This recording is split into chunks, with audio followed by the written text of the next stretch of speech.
If you are wondering if Samsung Galaxy A57 supports power adapters that have 100 watts or more, then the answer actually depends, because it is both yes and no. So let me explain. If you want to use a power adapter that has 100 watts in order to charge your phone, and that's it, then yes, you can use it. It's going to work. There should be no issue at all. And that's pretty much it. But in case you expect the power adapter to be faster than a power adapter that has 45 watts or more, then in that case, it's not going to work that way. Of course, like I said, you can still use it to charge it, but you won't increase the charging speed.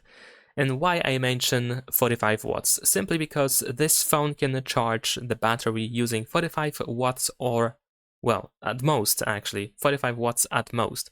Of course, sometimes it uses less and sometimes it uses exactly 45 watts.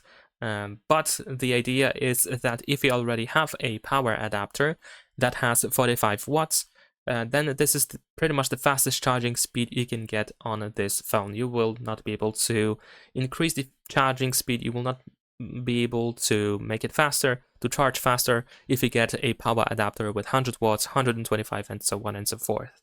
So that's pretty much it. Leave a like and subscribe.